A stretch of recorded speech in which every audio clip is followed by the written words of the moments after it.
¿Qué tal? ¿Cómo le va? Bienvenidos a una nueva emisión de Impacto Económico. También iniciamos así la semana analizando los números y los rostros detrás de ellos. Vamos con nuestros titulares. Brasil sigue en pie de lucha. Sindicatos tomaron las calles en protesta en contra de la reforma previsional del no electo Michel Temer. Economía social del conocimiento, apropiación del conocimiento liberador, el gran desafío de los procesos de transformación de América Latina y el mundo. Hoy es nuestra arista económica. El ministro de Economía español, Luis de Guindos, el hombre de los recortes y de la crisis, será el próximo vicepresidente del Banco Central Europeo.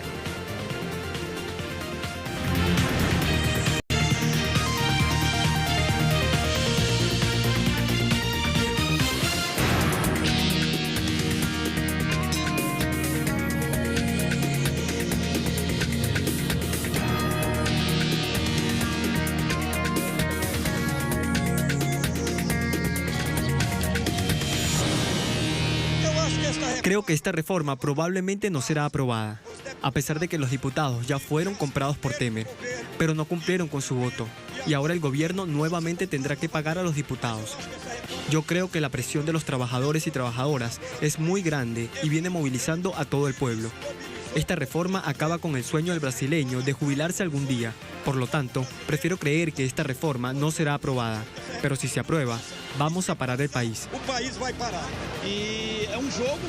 Vivimos un golpe y ahora vemos un juego de Temer para aprobar la reforma. Queda claro que él no tiene votos. Eso está muy claro para la gente. Y él necesitó crear algún nuevo acontecimiento para conseguir la aprobación o para justificar que no la consiguió. Ahora aparece con un discurso listo sobre una nueva agenda, que es la de seguridad pública para justificar su derrota popular.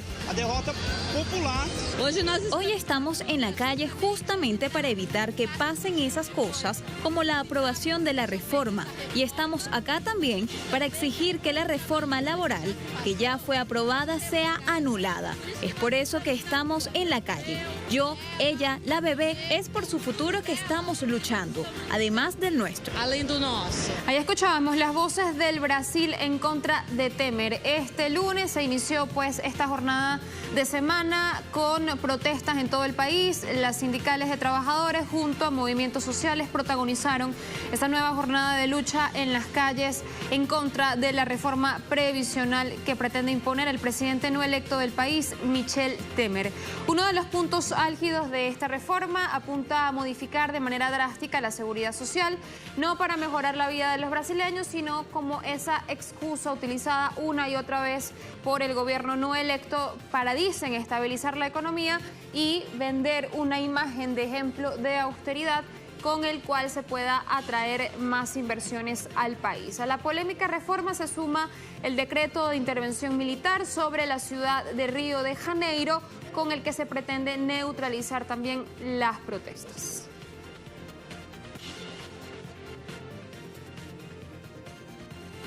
Para más detalles de lo que fue la jornada de este lunes, recibimos a nuestro compañero Nacho Lemus, quien nos reporta justamente desde Sao Paulo. Nacho. Saludos, nos encontramos en este momento frente al Museo de Arte de Sao Paulo, sobre la avenida Paulista de Sao Paulo, la mayor ciudad brasileña, donde se congregan más de 20.000 personas para protestar contra la reforma jubilatoria impulsada por Michel Temer y el ministro de Hacienda, Enrique Meirelles, en el marco del ajuste económico que vive Brasil. En ese sentido, estas personas denuncian que esta reforma, que extenderá el tiempo de aporte para conseguir una jubilación integral, que además aumenta los requisitos para que los brasileños puedan jubilarse, es prácticamente una condena a la muerte en lugares donde la población tiene una longevidad de vida muy corta en relación al tiempo que exige la reforma. Es por eso que marcharán aquí, pero además denuncian también que Michel Temer ha colocado un caballo de Troya en los medios de comunicación a través de su decreto de intervención militar en Río de Janeiro, y que ahora, a partir de esa nueva pauta, busca quitar del foco en la reforma jubilatoria para que consiga por detrás avanzar en el Congreso brasileño. En ese sentido, denuncian que esa intervención militar en Río de Janeiro significará la extensión del estado de excepción en Brasil, y denuncian el avance de las fuerzas militares sobre la población joven, pobre y negra de las favelas brasileñas. 20.000 personas aquí en Sao Paulo, manifestaciones, paro de diferentes categorías, una larga jornada de manifestaciones y protesta en Brasil contra la reforma jubilatoria por un lado y por otro lado contra la intervención militar en Río de Janeiro. Gracias, Nacho, por ese reporte. Pero fíjense que la iniciativa de Temer exige modificar la Constitución, una movida que no es posible sin al menos 2/3 de votos en el Congreso. Por ahí ya más o menos se va viendo que para negociar este amplio consenso parlamentario, que además es un requerimiento obligatorio, Temer pues posiblemente termine de vaciar las arcas públicas con promesas para comprar más conciencias. A propósito de esta ley, vamos a revisar de inmediato qué es lo que contiene. Edad mínima de jubilación. Al cumplir entre 55 y 60 años, cualquier brasileño se puede jubilar hasta ahora. Con la propuesta de Temer, ya no será sino hasta cumplido los 62 años las mujeres y 65 años los hombres, cuando podrán dejar de trabajar para poder tener derecho a una pensión. Sin embargo, fíjense que va a haber reglas para cobrar, porque no solo la edad garantiza esa renta para una vejez digna. El acceso al derecho depende de dos cuestiones. En principio, si el trabajador cumplió con el tiempo mínimo de contribución al sistema, que pasará de 15 a 25 años, 10 años más. Además, para recibir una pensión completa, el trabajador tendrá que haber cotizado durante 40 años sin interrupciones. De ahí que se diga que hay una violación, porque tendrán que trabajar pues mucho para poder entonces cobrar una renta completa. Además, hay privilegiados, las pensiones de los militares, cuyo pago consume casi unos 10.500 millones de dólares al año, no se van a tocar.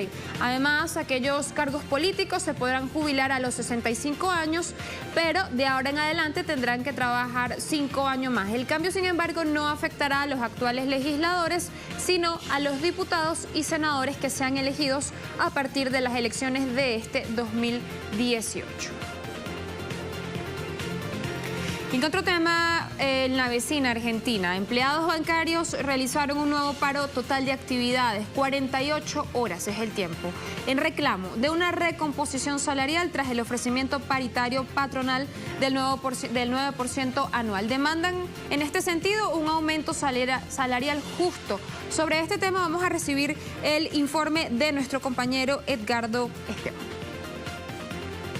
Los empleados bancarios continúan movilizados en las calles de la ciudad y le piden al gobierno de Mauricio Macri que pare la mano con los trabajadores.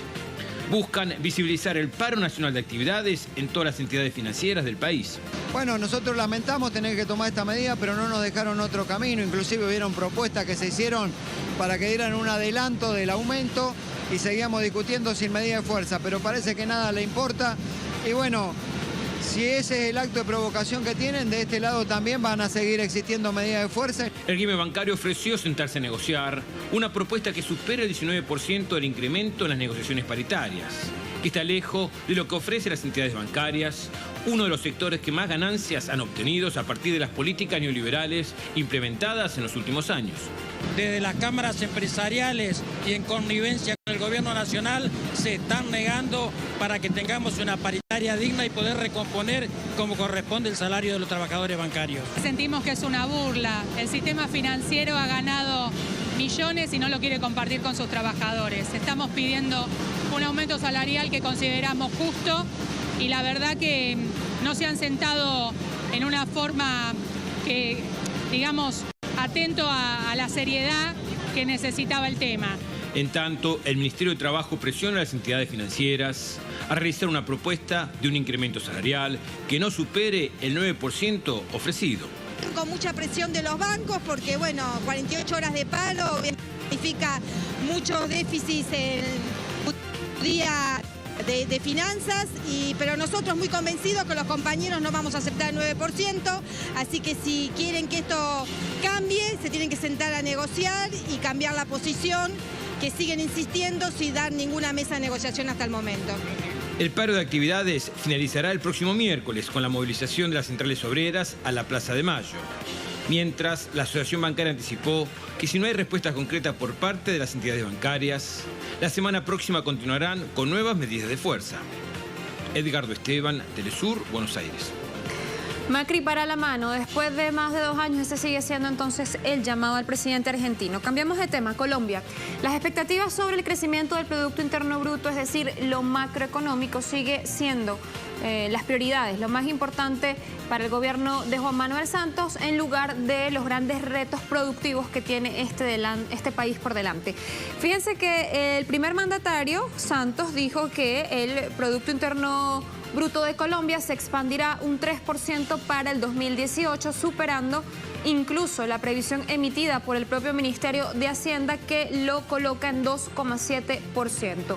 El jefe de Estado confía en que sectores no tradicionales como el turismo y la agricultura experimenten un mayor ritmo de crecimiento y aporten en este ritmo al PIB. Sin embargo, pese a esas expectativas positivas, quien asuma la presidencia este año tiene como tarea sacar a flote el aparato industrial colombiano, porque fíjense que de 24 subsectores analizados por el Departamento Administrativo Nacional, al menos 16 de ellos experimentan unas cifras negativas en el 2017. Igualmente, tiene el gran reto de disminuir el paro laboral, que en 2017 llegó a 9,4%, esto frente al 9,2% de 2016. También queda por delante recuperar la producción de oro, luego de que disminuyera un 34% debido a la implementación de un registro único de comercialización de minerales.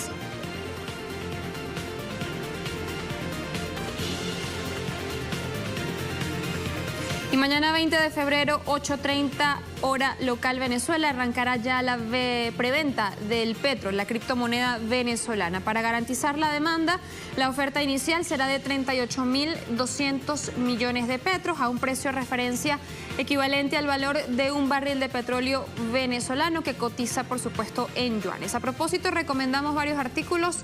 Uno publicado en aporrea.org y se titula "El petro, instrumento de liberación". El autor, Luis Fernando Guanipa Jiménez, resalta la importancia de la iniciativa del gobierno venezolano en la adopción de la nueva tecnología, que a diferencia de otras criptomonedas está respaldada por reservas certificadas. 5.000 millones de barriles de petróleo de la faja petrolífera del Orinoco. Entre otros aspectos, el artículo, el autor también hace hincapié en el valor del petro como sustitución definitiva del dólar paralelo, así como también del bloqueo financiero impuesto desde Washington a la estatal Petróleos de Venezuela, una de las principales armas estratégicas de esta guerra económica en contra del país latinoamericano. Por otro lado, tenemos también lo escrito por el doctor en Economía, Guillermo Oglietti, miembro del Centro Estratégico Latinoamericano de Geopolítica, que se titula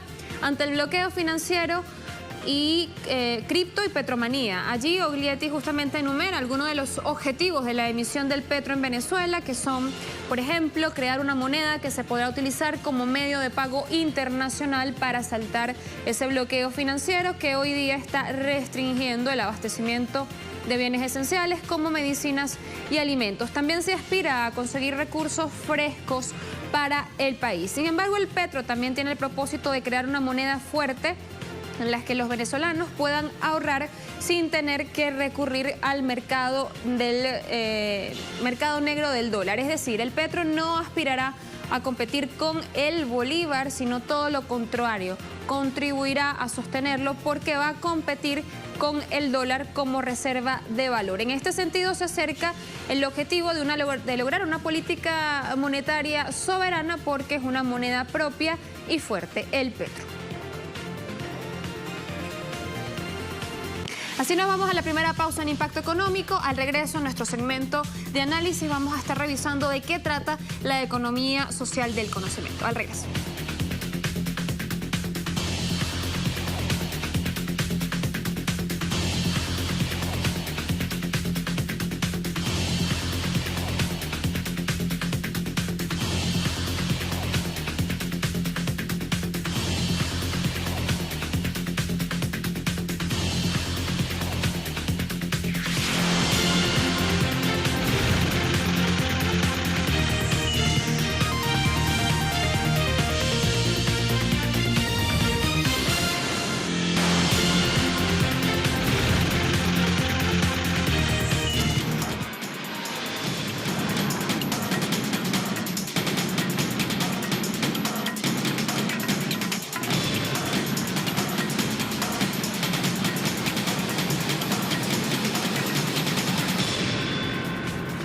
Alguna vez habrá escuchado la frase "la década ganada de América Latina", y no hay duda, en términos sociales y a todas luces los resultados son positivos. Hay hubo reducción de la pobreza y la desigualdad, mayor consumo, garantías en el acceso a la educación gratuita y universal. En paralelo, un saldo político positivo que no es otra cosa que la posibilidad de seguir transformando esas estructuras económicas para edificar un nuevo orden social. Y es un gran desafío también el conocimiento liberador. Por eso queremos estrenarnos con este asunto y dar unas primeras luces. Economía social del conocimiento. Si bien antes de la Segunda Guerra Mundial la base del capital se edificó sobre la necesidad de recursos y materias primas transformadas, posteriormente la economía dio un giro. Con el surgimiento de nuevas teorías e invenciones, la producción de riqueza dejó de ser directamente proporcional a los bienes materiales y se transformó direccionando los esfuerzos hacia lo abstracto. En este sentido, en el campo cognitivo, el capitalismo se ha creado condiciones para ganar. Los procesos de creación y consumo de ideas son privatizados a través de una dinámica institucional hipermercantilizadora. Es así como el conocimiento y la investigación se han monopolizado para, en lugar de reproducir lo logrado, se crean patentes para multiplicar las ganancias de grandes transnacionales. En entrevista en 2014, David Harvey, conocido geógrafo y teórico social británico, también director del Centro Nacional de Estrategias para el Derecho al Territorio de Ecuador, decía esto sobre la gestión del conocimiento dentro del sistema capitalista y cuáles son el rol de los comunes en la transformación del Estado y en las políticas públicas. Los derechos de propiedad intelectual y la afirmación de los derechos de propiedad sobre los bienes comunes, el cercamiento de los comunes, se convierte en un problema. Mi ejemplo más famoso es sobre mí mismo. Quería citar uno de mis artículos que no tenía conmigo, entonces fui a internet para encontrarlo y tuve que pagar $25 para descargar uno de mis propios artículos. Esto es el cercamiento de los comunes, que creo es justamente contra lo que estamos luchando y deberíamos seguir luchando, ya que eso significa que muchas organizaciones como Facebook y Google están cercando todo tipo de bienes comunes y los utilizan para convertirse en asquerosamente ricos, cuando nosotros somos quienes realmente producimos el valor. Fíjense, una pregunta sobre este tema. ¿Será que habrá alternativas al capitalismo cognitivo? Se nos ocurre, por ejemplo, el gobierno de Rafael Correa, expresidente de Ecuador, que estuvo a la vanguardia de esta disputa para que el conocimiento sea recuperado por su valor de uso por sobre su valor de cambio. La economía social del conocimiento se plantea que éste en sí no tiene límites para las ideas y el pensamiento. Es decir, no se limita a la capacidad del ser humano de conocer y generar innovación. Su objetivo, recuperar el conocimiento y su valor de uso sobre su valor de cambio. Dentro de la economía del conocimiento se valora tanto el saber de un pescador como el de un biólogo, lo mismo de un agricultor que de un investigador o de un ciudadano de a pie. Lo que importa es el conocimiento útil, que solvente las necesidades reales de la sociedad.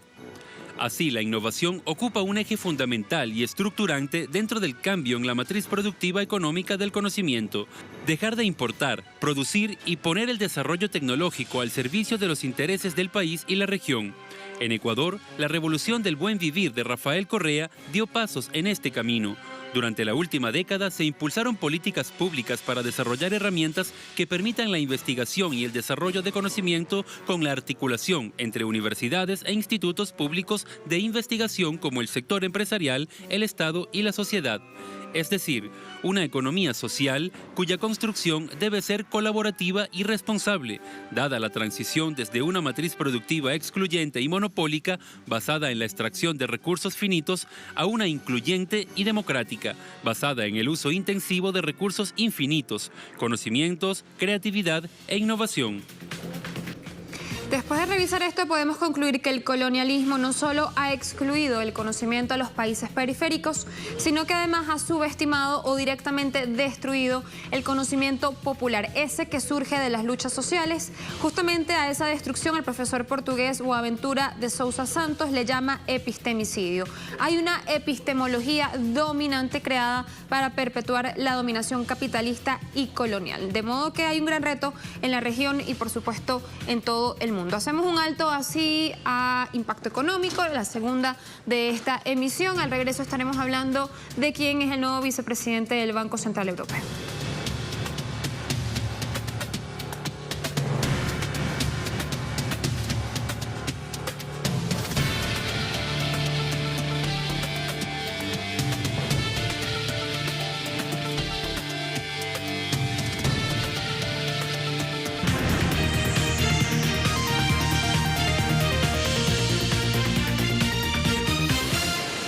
vuelta en Impacto Económico, vamos a revisar nuestro recorrido 360. El ministro de Economía de España, Luis de Guindos, será a partir del próximo 1 de junio el próximo vicepresidente del Banco Central Europeo, uno de los altos cargos económicos de la UE, uno de los más codiciados también. De Guindos llegaría al BCE en un momento clave para definir el cambio de política monetaria, una vez que la economía de la eurozona empieza a crecer poco a poco tras una década perdida por la crisis. El equipo de Draghi debe decidir a qué ritmo retira la política de estímulos desplegada durante la crisis y pues de este modo empezar a subir de nuevo los tipos de interés. El banquero italiano ha prometido que el BCE no encarecerá el precio del dinero, al menos hasta 2019. Sin embargo, el ala dura del Consejo de Gobierno pide acelerar los plazos para evitar burbujas. La elección de Guindos supone ese primer paso de ese objetivo que se ha marcado el gobierno de Mariano Rajoy de recuperar la influencia perdida debido a la crisis económica y el rescate bancario. España se quedó sin su silla en el directorio del BCE en julio de 2012, en el peor momento de la recesión. El cargo que asumirá de Guindos tendría una remuneración 4.7 veces más elevada que la que recibe en la actualidad como ministro en España. Luis de Guindos y Jurado es un economista español, actual ministro de Economía, Industria y Competitividad del gobierno del Partido Popular en España. Pertenece al Cuerpo Superior de Técnicos Comerciales y Economistas del Estado y ocupó distintos cargos durante los dos gobiernos de José María Aznar, el de 1996 y el del 2004. En 2006 fue nombrado director de la filial del Banco de Inversión estadounidense en España y Portugal, donde trabajó hasta la quiebra y bancarrota de este en 2008. Desencadenante de la crisis financiera internacional. Fue entonces cuando en el 2011 Mariano Rajoy lo juramenta como miembro de su gobierno. Su designación fue criticada por diversos medios y sectores sociales, puesto que colocaba a uno de los dirigentes de Lehman Brothers, uno de los responsables de la crisis financiera y económica global, como gobernante. De este modo, los mercados estarían copando también el poder político, alterando las normas democráticas. Sus primeros movimientos dentro del ministerio fueron los de preparar un plan de recortes para controlar el déficit. Luego, al realizar estimaciones, se comprobó que el desfase provenía, según, de la deuda de las autonomías, por lo que de Guindos sometió a las comunidades a planes presupuestarios más bajos, lo que fue duramente criticado. Luis de Guindos es llamado el hombre de los recortes y de la crisis. Los cuestionamientos ante esta decisión pues no se hicieron esperar. Luis de Guindos no representa los intereses de Europa ni de España. Es lo que dicen. Siempre ha trabajado para los buitres financieros. Su nombramiento no es una buena noticia para la ciudadanía. Escuchemos palabras de Pablo Iglesias, líder de Podemos. Bueno, esto, digamos, no responde a criterios democráticos, esto responde a pasilleos y a negociaciones. Desconozco los apoyos que tiene y las gestiones que habrá hecho el gobierno español, pero como ustedes informaban hace un momento, parece que independientemente de lo que han dicho los parlamentarios europeos, pues parece que el gobierno tiene los números. Ojo, que esto es una vergüenza. Se supone que el Parlamento Europeo es la única institución europea en la que los que están allí porque les ha votado la gente. Bueno, la institución democrática dice una cosa y la institución no democrática parece que impondrá su criterio. Hay quienes dicen que también se trata de un gesto en defensa de las élites privadas y de los bancos, a quienes, por cierto, pues les salió bastante gratis ese rescate bancario. Así llegamos al final de este programa. Lunes, apenas inicia la semana. Nos vemos mañana. Chao.